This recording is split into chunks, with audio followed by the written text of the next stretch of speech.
And I think we've played an amazing role in helping to foster intellectual diversity and freedom of speech.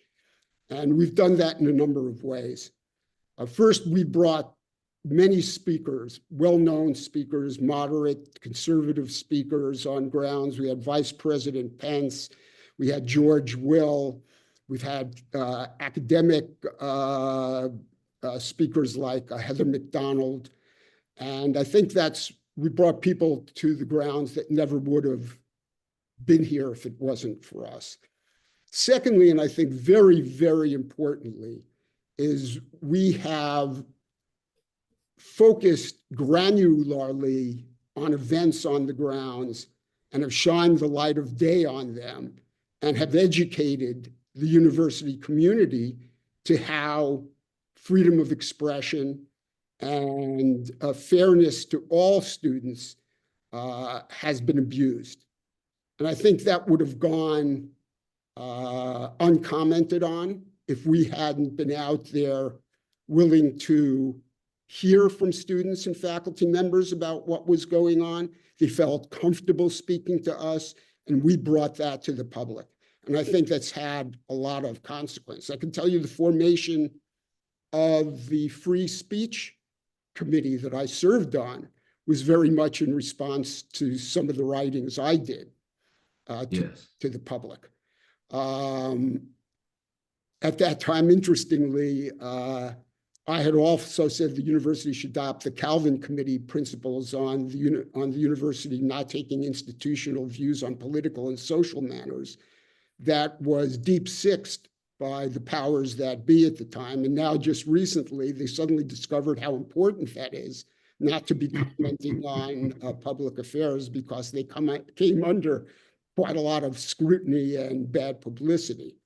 Yes. But I think perhaps those were two ways in which I think we have fostered trying to have a level playing field for the free expression on grounds, is that we've had the back of individual students, student groups, and faculty, and I think have given them the courage and the comfort for them to come out and speak, knowing we are there to back them up, when before, in many ways, they would have been criticized and in certain ways had, because it's true, had actions taken against them. I mean, there's certain individual students in the stories, I mean, I could go on for the next half hour talking about how individual students have been mistreated in abominable ways by the administration in that regard. And it's important for people to know, because any parent that would learn of some of that stuff, and most alumni that would learn of that, would be horrified. And I think part of the problem is that most alumni are not aware of what is going on. The administration tells its story. They tell a wonderful story. They have multi-million-dollar PR departments behind them.